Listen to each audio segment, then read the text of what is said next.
Deixa eu dar uma introdução para vocês. Muita gente entende a permacultura de uma maneira enganada, né? A permacultura é um sistema de pensamento e um conjunto de técnicas e princípios que se propõe a ser uma ciência do desenho, né? Por ciência do desenho, como que a gente define, né? Eu vou entrar com vocês aqui e vou explicar o que é, né? Um pouquinho da história, na década de 60 e 70, o Bill Mollison e o David Holmgren, a partir da década de 70, começaram a se preocupar com a questão da depleção de recursos, de solo, etc. E começaram a se perguntar, então, se na natureza a floresta é a expressão de maior durabilidade e abundância, por que a nossa agricultura se posiciona de uma outra maneira, né? Com monocultura, com maquinário, etc, etc. Já existiam outros livros e outros trabalhos. Anteriormente tinha um livro chamado A Colheita das Árvores, de 1929, de um autor chamado Smith, eu esqueci o primeiro nome dele. E eles, enfim, levantaram o que existia disponível na época, continuaram pesquisando e montaram um sistema de desenho. Sistema de desenho porque ele se propõe a resolver problemas em várias áreas que a gente tem, tá? Eu vou começar aqui. Então, o primeiro lembrete que a gente tem do pensamento sistêmico, de que a gente precisa entender a permacultura como um todo, a gente precisa entender as coisas que a gente faz como um todo, é que todos nós moramos aqui, ó. Não existe outro lugar, né? Não existe um lixo que é jogado num lugar e que vá para outro, não existe uma poluição que é jogada num lugar e que vá para outro, não existe uma ação dentro desse todo aqui que não impacte o que está do outro lado do globo. Então a gente vive aqui e a gente tem essa falsa impressão, por causa do tamanho do planeta, de que a gente pode estragar um lugar e mudar para outro. Mas a gente, quando age de uma maneira que não é coerente com o ecossistema, com a natureza, a gente tem um impacto global, por menor que seja, mas ele é sempre global. Então a gente tem que resolver as nossas situações, lembrando que todos nós moramos aqui. A permacultura, então, é um sistema de desenho ético para a criação de espaços humanos que são ecologicamente seguros e ecologicamente viáveis, né? Economicamente viáveis, desculpa. Os sistemas permaculturais sustentam as suas necessidades, não exploram nem poluem e por isso são sustentáveis. Então essa é uma definição do Peter Bain, que é um educador, ele é um educador americano, e eu gosto muito dela porque define, né? É ecologicamente seguro, porém é economicamente viável. E a lógica da permacultura, então, é de que a gente consiga suprir as nossas necessidades, né? Então a gente tem que suprir as nossas necessidades enquanto a gente regenera a nós mesmos, as nossas comunidades e o planeta. Então essa ordem aqui que parte da gente e depois forma a comunidade, né? É uma ordem, lembra um pouco a questão da filosofia oriental, né? Toda mudança ela começa primeiro na gente, é uma mudança interna, e ela se reflete à nossa volta pelas nossas atitudes. Então a permacultura se propõe a fazer isso. Uma outra coisa que é muito comum da permacultura é o foco no que a gente quer construir e não nas coisas que a gente quer combater. Então a gente não fica gastando muita energia no que a gente não concorda. A gente procura gastar a nossa energia nas coisas que a gente quer construir. E a gente procura construir essas coisas com planejamento, com desenho antecipadamente. A permacultura como sistema de desenho é um dos poucos, se não o único sistema de desenho que tem uma ética. E essa ética, ela foi criada para que houvesse uma responsabilidade com o meio ambiente, com as comunidades e com a economia, né? Então, na ética da permacultura, a gente tem nessa ordem de prioridade o cuidado com a terra, e aqui tem um sentido duplo, que é o cuidado com a terra, o planeta Terra, mas também o cuidado com a nossa terra, com o ambiente à nossa volta, né? O cuidado com as pessoas, né? Então a gente tem que obedecer o cuidado com as pessoas, e a gente tem o retorno do excedente. Ou seja, se você fizer as coisas de uma maneira planejada e com responsabilidade, a probabilidade que você tenha um excedente de energia, de alimentos, é muito grande. Então, essa ética amarra que você retorne o excedente, que nada mais é do que o que a natureza faz, né? quando uma árvore produz, por exemplo, milhares e milhares de sementes, ela compartilha essas sementes com o meio ambiente. Tudo na natureza que produz em excesso e compartilha. A gente que inventou um sistema onde a gente consegue fazer o acúmulo, mas todo acúmulo vira poluição. Aqui a gente tem um herói, né? E já deve ter gente aí com a mesma cara do Batman, achando que eu escrevi o herói errado, né? Sem o H, mas não é isso não. Vou explicar para vocês o que é. O herói é a auditoria energética que a permacultura faz, né? É uma das formas que a gente tem de investigar, de auditar a energia das coisas. Então, o herói é a energia de retorno na energia investida. Tá? Em inglês, essa sigla ela vai, né? Energy Returned on Energy Invested. E é um tipo de auditoria energética, existem alguns outros, mas esse aqui é muito comum na teoria da permacultura, para você saber quanto de energia você coloca para quanto de energia você tira. E isso aqui é interessante para a gente entender o que é sustentável. Por exemplo, hoje a gente tem um sistema de produção alimentar onde a gente coloca em torno de 10 calorias em forma de subsídios de energias fósseis, né? Petróleo, adubo químico, pesticida químico, etc, etc. Mas, enfim, aquilo tem uma caloria, né? Tem uma quantidade de energia ali. E hoje a gente tem um sistema de agricultura industrial, por exemplo, do agronegócio, que ele gasta em torno de 10 calorias para produzir 3. Por que ele consegue fazer isso? Ele consegue fazer isso porque ele é subsidiado pela indústria do petróleo, ele é subsidiado pela energia do petróleo, dos combustíveis fósseis, né? Então, o sustentável é tudo aquilo, um projeto, um objeto, um sistema, um ser vivo, que no decorrer de sua vida, ele produz a energia suficiente para viver com um certo excedente. Então, se a gente levar a definição do que é sustentável literalmente, o que a gente percebe é que o sustentável ele sempre produz um pouquinho mais de energia. Mas de um tempo para cá começou a haver um debate meio semântico, tudo bem, é válido, de que não basta ser sustentável, a gente tem que ser regenerativo. E esse debate vem no sentido de que o estrago que a gente já causou é muito grande. E que hoje não basta a gente agir depletando as coisas ou usando as coisas no meio ambiente de maneira sustentável. Que a gente precisa que as nossas ações consigam dar conta do estrago que já foi feito e consigam propiciar ao sistema terra, energia e biodiversidade suficiente para se regenerar. Então, a permacultura usa isso, a energia de retorno na energia investida, né? E com isso, ela consegue definir melhor o que é sustentabilidade e o que é o regenerativo, né? Que a gente tem hoje. Nesse quesito, então, para a gente conseguir fazer um planejamento das coisas que possam vir a ser regenerativas, a permacultura usa várias coisas para desenhar, ou seja, para projetar sistemas, né?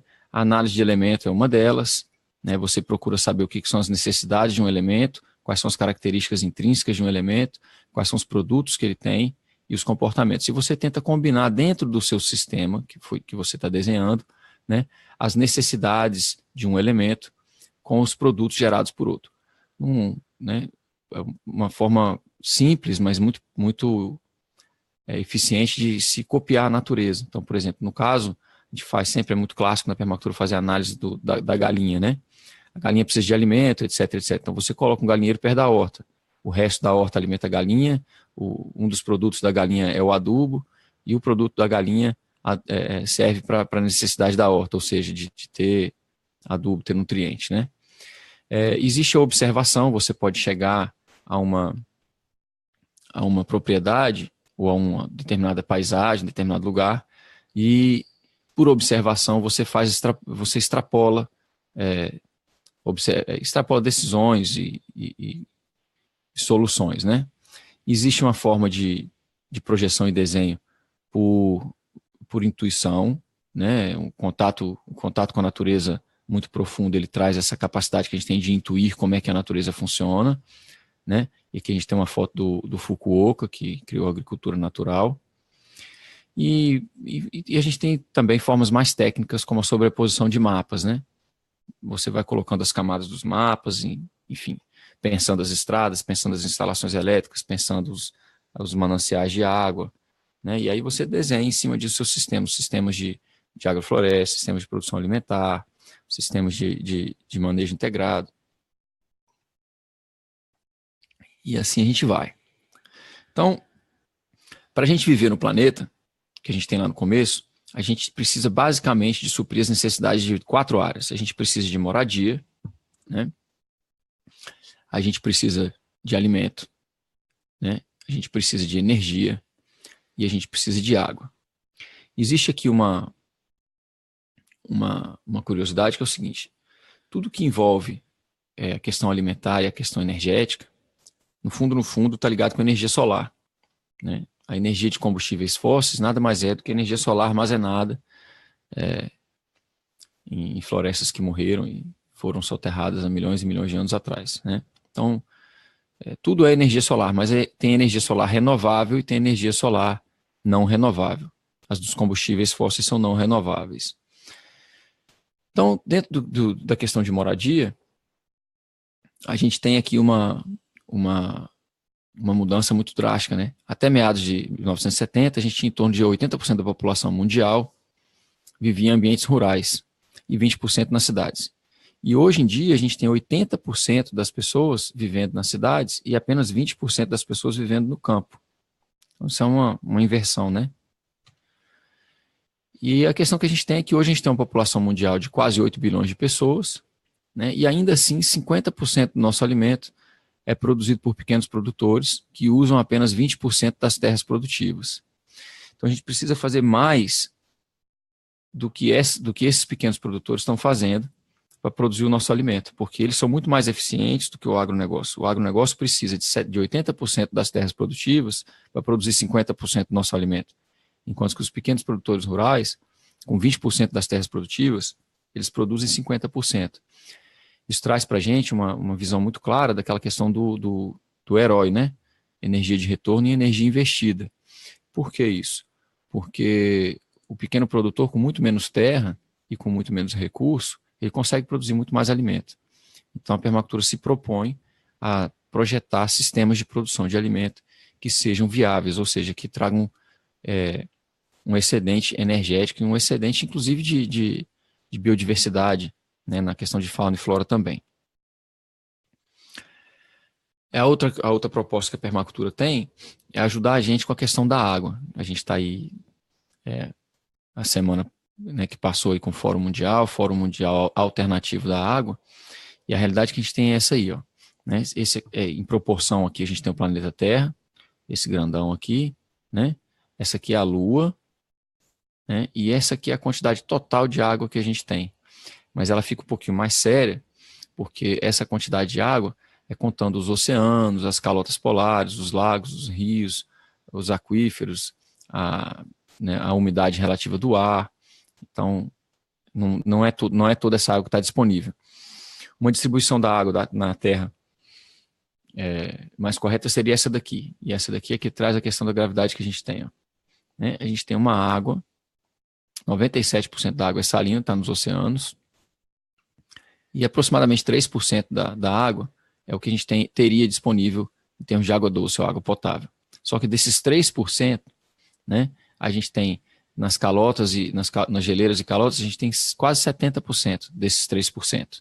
Ou seja, isso daqui não está disponível para a gente, né? E aqui a gente tem 31% ou 30,1% da água está subterrânea. Ou seja, o que a gente tem é 1% dos 3% em rios, pântanos e lagos. E essa aqui normalmente é a água que a gente lida com ela, tá? Existe uma questão grave aí, porque a gente age como se a água fosse sempre, ou fosse estar sempre disponível para a gente, né? A verdade é que a gente já começa a ter em grandes cidades como Londres, São Paulo, Nova York e algumas outras cidades, as pessoas estão bebendo água que já foi esgoto e que já foi retratada e que volta para a torneira para ser filtrada, para ser bebida. E isso se dá porque a gente não usa com sabedoria o ciclo da água que pode ser usado dentro das paisagens que a gente habita, né, para produzir alimentos e para morar. conversar um pouquinho sobre isso, mas mais para frente tem uma pergunta lá sobre isso. E, por fim, a gente também precisa da energia, né? Então, a gente tem aqui as energias, a permacultura tem um termo que ela trabalha, que são a questão das energias apropriadas. Então, a gente tem como resolver isso. A gente tem aqui um painel solar para aquecimento de água, um painel solar para produção de energia. A gente tem aqui um dínamo, um tipo de hidrelétrica miniatura, onde você, com relativamente muito pouco impacto no rio, porque você puxa só um pouquinho assim, ó, e aqui tem uma turbina aqui dentro, você consegue produzir energia localmente.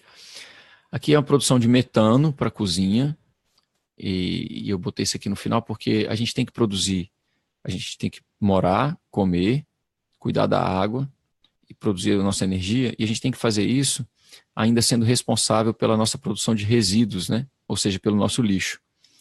E aqui é uma maneira interessante que a permacultura tem, por exemplo, de abordar a questão do lixo de forma produtiva, né? A gente fecha um ciclo, assim como na natureza. Então, aqui, todas as fezes da propriedade, tanto da questão da habitação humana quanto dos animais, é colocada num biodigestor. Esse biodigestor solta um gás metano aqui, né? E depois que é processada, essa massa toda aqui é processada pelo conjunto de bactérias que fica aqui dentro, né? O gás metano é coletado aqui e vira energia para a cozinha, ou seja, eles cozinham com o metano que eles mesmos produzem, né? E o que sobra desse biodigestor é usado de novo nos sistemas de produção.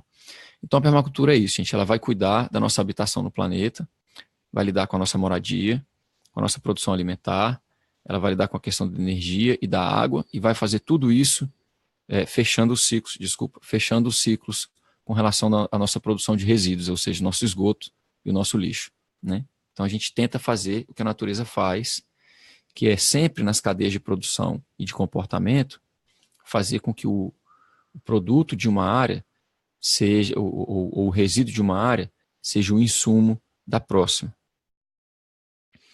E isso tudo é feito, como eu expliquei anteriormente, por passos, por um passo a passo, por várias técnicas e princípios de projeção, né, de desenho.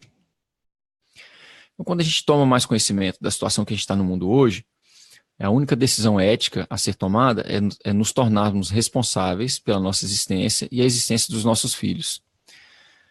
Essa frase é uma frase do Bill Mollison, que foi um dos criadores da permacultura, e a questão que ele chama aqui, a responsabilidade que ele está chamando a gente, é porque a gente vive no planeta com uma extração muito forte de recursos que não foi a gente que criou. E a gente tem usado esses recursos de uma maneira irresponsável, de uma maneira, inclusive, que pode comprometer o que tem disponível de recursos para gerações futuras, em termos de solo superior, em termos de água, em termos de recursos que são muito importantes, que são trazidos até nós pelos serviços ambientais e que estão ameaçados pela nossa própria atitude no planeta, né? Então, outra coisa que vocês vão perceber é que quando a gente começa a ser mais responsável pelas nossas próprias necessidades, que é o que ele está colocando aqui, né? Ser responsável pela nossa existência, cuidar da nossa moradia, do nosso alimento, do nosso esgoto, da nossa energia, a gente começa a ter soluções, como a gente vê nesse slide aqui, que são mais descentralizados, né? Em vez de você ter uma hidrelétrica para todo mundo, ou uma estação de carvão mineral para todo mundo, você procura produzir energia no local onde você está, porque aí você vai consumir só o que você precisa. Você procura lidar com o lixo aonde você mora, porque se você não tem como exportar o lixo para outros lugares, você tem mais consciência do que está acontecendo com ele, né? Você procura aquecer a água como energia renovável e não como uma energia que vem de outro lugar. Você procura produzir a sua energia que você precisa elétrica com painel solar, com energia eólica e outras alternativas, e não com energias não renováveis. Então, é um hábito, assim, uma ideologia muito forte, tanto do Bill Mollison quanto do David Holmgren, que criaram a permacultura, a questão de uma atitude mais anárquica, né? A gente tem que ser responsável pela nossa existência de uma maneira que a gente consiga deixar recursos naturais para gerações futuras. E isso aqui foi um livezinho então, que eu preparei para o pessoal. Eu entrei um pouquinho atrasado, peço desculpa, eu tive um problema aqui com o programa que faz esse compartilhamento de tela aqui pelo Face. E mas eu estou aqui para compartilhar um trabalho com vocês, que eu estou migrando artigos e estou começando um outro projeto, que é um projeto de entrevistas, e ele está sendo feito por esse site aqui, ó, é o euricoviana.com.br. Eu gostaria que vocês dessem uma checada no site, o site ainda está em construção, os meus artigos estão lá, mas faz o seu cadastro, que a gente está em breve lançando várias entrevistas que vão ficar no formato de podcast. O podcast você tem no Google Play ou então no iTunes, você baixa no seu telefone e semanalmente eu estou lançando uma entrevista com uma pessoa que tem um impacto positivo na sua comunidade. Então, eu vou falar de produção de alimentos, vou falar de questão de energia, vamos falar do lixo, vamos falar de questões de planejamento também social, que também fazem parte da permacultura. Enfim, a gente vai tratar de assuntos e pessoas de impacto positivo. Então, deixa lá o seu e-mail, faz um cadastro, que semanalmente você vai receber notícia então do que a gente está fazendo. Também no Face a gente tem essa página aí, ó, o Impacto Positivo com o Eurico Viana, procura lá o Impacto Positivo. Acabou de começar a página, não tem nada, mas eu quero que vocês apoiem o projeto, vai lá dar uma curtida na página e tal, que assim que a gente lançar conteúdo a gente coloca lá. Tem um negócio muito interessante das entrevistas que eu tenho feito, que ela sempre tem uns bônus, né? Uns trechinhos que às vezes não vão para a entrevista, ou trechinhos que são muito interessantes, que eu estou preparando para disponibilizar no YouTube com pérolas de conhecimento aí dessas pessoas que têm um impacto positivo. Então esse aí eu vou compartilhar pela página lá no Face. Então vai lá dar uma curtida na página, vai no site lá, deixa o seu e-mail para a gente poder ficar em contato, tá? Eu vou partir aqui. Ontem, algumas pessoas deixaram algumas perguntas para a gente. Eu não sei se... Quem tiver pergunta aí agora, gente, pinga as perguntas aí, por favor, no bate-papo. Eu vou tentar conseguir ver as perguntas de vocês para poder ler aqui, tá? Por enquanto eu vou lendo as perguntas que foram trazidas para a gente ontem. E a gente tem uma pergunta do Vinícius. O Vinícius, ele mora em Brasília, está começando um sistema agroflorestal na propriedade dele, e ele está com várias perguntas. Então, ele deixou para a gente... Eu gostaria de saber mais sobre a integração de aves de corte e postura em SAFs. Tem aí em Brasília, um dos precursores da agricultura sintrópica, o Rômulo, ele está começando a experimentar com a questão da galinha na SAF. Existe aqui, Rômulo, Vinícius, uma questão de contexto, tá? Você precisa saber o que você quer produzir e como você quer produzir, porque assim, a questão da produção da horta com a galinha depende muito da fase na sucessão ecológica que aquela horta está. Ou seja, o tipo de planta que você está usando para produzir na horta, né, quanto tempo elas levam para ser produzidas. Ou você faz um rodízio, né, no caso com as galinhas nos canteiros que já foram colhidos, ou você vai ter que fazer uma escolha de consórcio de agrofloresta, onde a galinha não consegue ter um estrago nas plantas que foram utilizadas nos consórcios. Mais comumente dentro da agricultura regenerativa, a criação de galinha, tanto para o abate como para a postura de ovos, ela tem sido feita em consórcio com outros animais em áreas de pastagem, né? Então aqui, por exemplo, eu botei umas fotos aqui da Polyface. A Polyface é uma fazenda americana. Eu vou botar aqui para vocês como é que é a produção deles, ó. Eles têm uma produção anual em 100 acres de mais de 18 mil quilos de carne bovina, 13.600 quilos de carne suína, 10 mil unidades de frango, 1.200 unidades de peru, 1.000 unidades de coelho e 35 mil dúzias de ovos. Isso aqui é feito num sistema de manejo integrado de animais, tá? Eles passam as manadas de bovino no pasto, que são gerenciados de maneira holística, eles fazem manejo holístico de pastagem, e aí depois eles vêm com cerca elétrica e com algumas gaiolas, passando as galinhas, tanto de abate quanto de postura de ovos. Então, enfim, não é impossível fazer com a SAF, mas a SAF tem umas questões mais, um pouquinho mais complexas para quem está começando, de decisão de consórcio, contexto, etc, etc. Aconselho você a procurar o Rômulo. A outra questão do Vinícius é o seguinte: ele gostaria de saber como conseguir água o ano inteiro nas regiões com nascentes intermitentes. Bom, aqui entra aquela questão que a gente estava discutindo, né? Se a gente está usando a água de nascente para irrigar, a gente está usando uma água que foi chegou aos lençóis freáticos por serviços ambientais e de gerações futuras que viveram de uma maneira que não degradava o meio ambiente. Se a gente hoje usa a água de nascente para bombear muito, para irrigar muito, a gente, de certa forma, está roubando os nossos antepassados e roubando a natureza que viveu antes da gente, porque ela prestou serviços ambientais muito caros e muito eficientes para que aquela água estivesse ali. Então, dentro da permacultura, a gente usa uma questão da fonte para o ralo, né?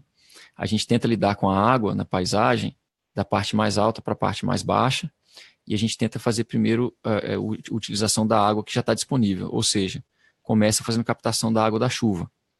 No Distrito Federal, isso é muito possível, porque a gente tem em torno de 1 metro e meio de chuva por ano. Obviamente que ele só cai em determinada época do ano, e com isso a gente precisa ter um armazenamento para o resto do ano, né? Então, usando a fonte por ralo, a gente começa a usar a água na parte mais alta da paisagem e vai usando ela para baixo, né? E a gente coloca a água, isso aqui é uma frase de um australiano, o Yeomans, e ele falava que a gente tem que colocar a água para cumprir as suas funções. A gente se esquece, porque a gente vive num mundo de abundância energética patrocinado pela indústria do petróleo, que antigamente a gente usava a água para produzir energia também. Então, tudo que você faz por gravidade e toda a água que você consegue domesticar e planejar o uso dela com caimento, ou seja, com uso por gravidade, você consegue gerar energia elétrica, inclusive, né? Energia mecânica para moer as coisas, energia elétrica para, enfim, para alimentar maquinários e luz e outras coisas, né?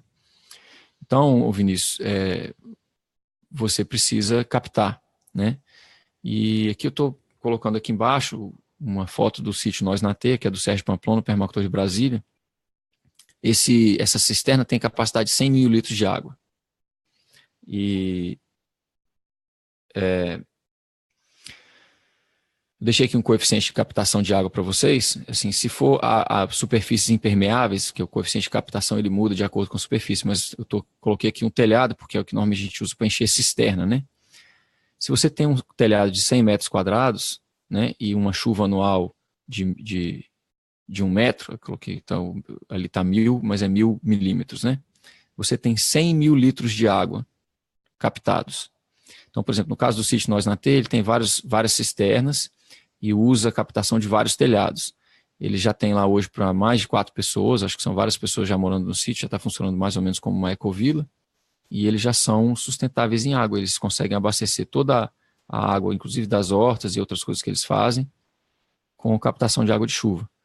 Então, assim, faça um curso ou procure se informar como planejar a sua questão de utilização da água, para que você não utilize a água de uma maneira que depleta o recurso, né? O Vinícius também fez uma outra questão, que ele gostaria de exemplos de consórcios básicos de SAF para o Distrito Federal. Não vou te dar consórcio básico, tá? Vou te explicar uma coisa. Na questão da agricultura sintrópica, a gente não segue receitas de bolo. O que a gente segue é um conjunto de princípios muito complexos de sucessão ecológica e de estratificação tridimensional em questão de luz, né? E a gente projeta aí os sistemas de produção. Então, o que você vai produzir de consórcio depende do que você quer a curto, médio e longo prazo, tá?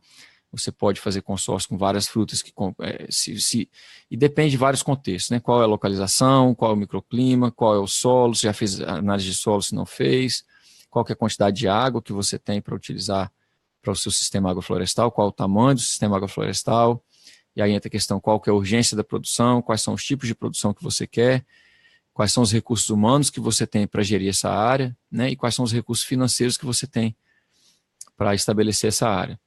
Então, o consórcio básico, ele vai ter sempre combinações de plantas nas várias fases da sucessão ecológica, tá? Então, se você for dar uma estudada na agricultura sintrópica ou na agrofloresta sucessional, que eles chamam, você vai ver que as hortaliças entram nas placentas 1, 2 e às vezes até 3, e outras plantas entram junto com hortaliças, plantas que são anuais, plantas que são bianuais ou plantas que vivem apenas por alguns meses, né? E a partir daí você começa a ter também árvores de ciclo de vida curto. O feijão guandu, a bananeira, o mamoeiro. E aí você faz um consórcio de acordo com o projeto que você fez, que responde a essas perguntas. Então, eu vou devolver a sua pergunta com mais umas perguntas, tá? Como está seu solo, qual a quantidade de água que você tem, a urgência de produção, os tipos de produção, os recursos humanos que você tem, os recursos financeiros. Existem vários modelos de consórcio, Vinícius, que você pode procurar na internet, mas eu te aconselho a entender o sistema de estratificação e o sistema de sucessão natural que está por trás, tá? Então, assim, o sistema agroflorestal para a produção de alimento não é uma receita de bolo. Eu te aconselho a dar uma olhadinha nessas questões contextuais antes de começar o seu trabalho. A gente teve também a participação da Luana, que gostaria de saber mais sobre o preparo do solo e adubação de SAFs. Uma coisa que eu queria compartilhar com vocês é que a gente trata o solo de uma maneira muito parecida com o que a gente tem tratado outras coisas. Por exemplo, a pessoa está com dor de cabeça, ela vai e toma uma aspirina. Aí, daqui a pouco a dor de cabeça volta, ela vai e toma outra aspirina. E é aquela atitude de a gente fazer mais do mesmo, né? E você não está com dor de cabeça porque você tem uma deficiência de aspirina na corrente sanguínea. Você está com dor de cabeça por alguma outra razão. Né? A dor de cabeça ela é um sintoma e você precisa saber qual é a causa. Provavelmente está desidratado, bebendo muito café. Em alguns casos pode estar de ressaca também. Então, a questão da causa e do efeito, né? Então, quando a gente trata do solo, a gente tem essa mesma atitude. A gente quer dar para o solo uma aspirina, a gente quer dar um corretivo para ele se comportar. Mas o solo ele é mais complexo, né? E quando a gente está lidando com o solo, eu coloquei essa foto aqui, se não me engano, isso aqui é um jacarandá enorme, porque a gente tem a questão da ciclagem de nutrientes. Imagina esse sistema aqui que vocês estão vendo de galhos e tronco, o tronco e galhos dessa árvore, ele se reproduz para baixo. Ele tem o mesmo tipo de estrutura para baixo. Agora imagina uma agrofloresta onde as árvores estão todas próximas e as plantas estão todas próximas, qual que é a diversidade tridimensional de estruturas radiculares, né? Ou seja, os sistemas de raízes. Por que eu estou falando isso? Porque a cada profundidade a gente tem um tipo de solo, né? E as interações entre as raízes junto com a microrriza, o tipo de fungo que tem no solo, é ele que quebra o solo e torna disponível, torna biodisponível, né? O sistema de raízes, ele libera açúcares que os fungos comem, mas os fungos também se alimentam dos minerais. Eles conseguem quebrar os minerais. Então, essa relação da planta liberando o açúcar e a interação dela com os fungos, ela consegue, então, se mineralizar, ou seja, ela consegue pegar o que tem disponível no solo através dessa interação com os fungos. E aí, o que acontece é isso daqui, ó. Ele vem à tona e cai, as folhas caem, né, e se espalham em outros lugares, ó. Então, o que essa árvore conseguiu pegar a 5, 10 metros de profundidade em termos de sais minerais e outras coisas, ela compartilha aqui no topo, ó, porque todas essas folhas dela estão mineralizadas também. Também tem os nutrientes que ela buscou lá embaixo, né? E é por isso que na agrofloresta a gente tem, no sistema agroflorestal, a gente tem muita questão da poda. Por isso que a poda enriquece muito o solo. Porque as podas das várias plantas que a gente tem, ela reumidifica o solo, mas além de reumidificar, quando esse material que a gente podou e cobriu o solo entra em decomposição, ele traz para a parte superficial do solo matéria orgânica com minerais e outros nutrientes que antes não eram possíveis. Então, Luana, na questão do solo, a gente tem algumas questões. O solo do DF é um solo normalmente ácido, né? Então a gente tem questões físicas, o solo pode estar compactado, questões químicas, ele pode estar com pH alterado, e questões biológicas, que normalmente em decorrência da compactação e da acidificação, ele se compacta, né? E aí tem pouca vida. Então a forma que a gente tem de corrigir isso no começo, faz um teste de acidez, faz um teste de pH, aqui a gente tem acesso a esse tipo de coisa muito barato, no Brasil não sei como é que está isso ainda, né? E a gente tem essa questão aqui, que quando a gente lida com o solo ele é formado, a questão física do solo, né? Ele é formado pelo silt, pela argila, né? E pela areia. E a gente tem aqui combinações combinações diferentes desses três elementos, formando solos diferentes. O que a gente tenta ter, o ideal para a gente, né, é 20% de argila, 40% de silt e 40% de areia, que traz um solo, o pessoal chama de friável, né, aquele solo bem fofinho e tal. Tá por aqui, assim, é o ideal, né? Mas abordagens, por exemplo, como no gerenciamento holístico, a gente tem tentado o máximo possível fazer a correção de solo abordando as causas e não as consequências. Ou seja, está compactado? Procura descompactar, até com utilização de máquina, mas depois com utilização de raízes, sistemas de raízes diversificados. Você está com problema de nutriente? Procure então usar a sucessão ecológica e plantar as plantas que vão trazer os nutrientes que você precisa a curto prazo e principalmente quando elas são podadas e deixadas no solo, né? Então vai aí algumas questões. Na questão da SAF, às vezes você vai começar e precisa vender e não tem tempo de fazer essa correção toda natural. Nesse caso, você vai entrar com uma adubação orgânica, vai fazer provavelmente uma correção de acidificação, que aí no DF é muito comum o solo ácido, e vai colocar o pó de rocha para mineralizar por cima, né, e vai tentar o máximo possível fazer uma combinação de consórcio, ou seja, fazer um consórcio de plantas, que vai potencializar os recursos que você trouxe e que a partir daquele momento inicial você não traga mais insumos, que você consiga se manter ali, né, com o que você tem. Se você tem espaço na propriedade, o manejo integrado de animais é super importante para você ter o adubo orgânico, que você sabe a procedência dele, né? Deixa eu ver aqui. E eu acho que é isso, a gente está terminando por aqui. As perguntas que a gente tinha, não sei se alguém tiver mais alguma pergunta aí na questão do Face. Eu posso tentar ver aqui, eu estou com dificuldade de acessar as perguntas, mas ficou aí então essa aulinha para vocês, esse live, com as informações das perguntas do Vinícius e da Luana. Eu vou deixar esse vídeo aí correndo por um tempo, depois ele vai sair. De novo, pessoal que está assistindo, pedir para vocês a participação desse novo projeto aqui, ó. Vai lá no site, euricoviana.com.br, faz o cadastro do seu e-mail, vai na página também do Face, que é o Impacto Positivo, dá uma curtida lá também, para a gente ficar em contato, e eu vou trazer para vocês vários convidados, inclusive, que trabalham com SAF também. Já tem algumas entrevistas feitas com pessoas que trabalham com SAF, algumas entrevistas feitas com as pessoas da permacultura, enfim. Passa lá, deixa seu e-mail para a gente ficar em contato, tá bom? Eu vou esperar aqui mais uns 2 minutinhos, e se a gente não tiver perguntas, eu vou encerrar. Deixa eu ver aqui se tem alguma coisa.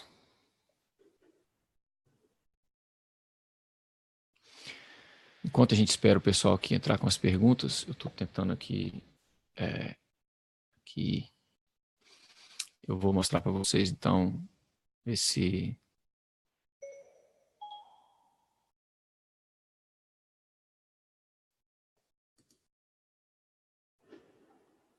Aqui na página da Fazenda não entrou pergunta nenhuma. Esse aqui é o site desse trabalho novo que eu estou fazendo. Aqui, esse negocinho aqui ele é difícil de mexer porque ele fica puxando céus para baixo. Aqui é a página do Facebook, a página do site aqui do trabalho que eu faço aqui na Austrália também. É a Rolos, uma empresa de desenho regenerativo, né? Também vale a pena se você quiser. Aqui a comunicação é feita em inglês, mas se você quiser também deixar o seu e-mail lá. A gente tem aqui a página daqui.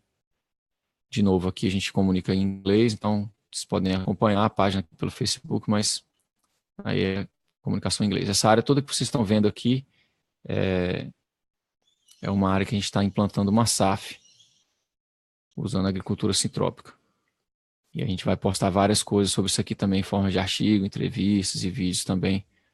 Mais na página daqui, né? Mas quando eu puder eu compartilho na página do Impacto Positivo também. E é isso, gente. Esse foi o nosso compartilhamento de hoje.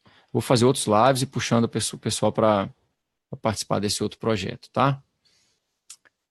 Obrigadão a todo mundo que participou. Vão deixando aí as perguntas aí. A gente tenta depois fazer um outro live e responder as pessoas, tá? Não esquece de ir lá e deixar seu e-mail para mim e curtir a página do Face lá também, tá bom? Ah, tem essa página aqui, ó. Espera aí. Vou mostrar para vocês que eu esqueci. Onde que se encontra?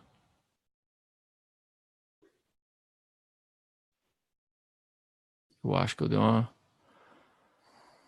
Não, não tem. É essa aqui, ó.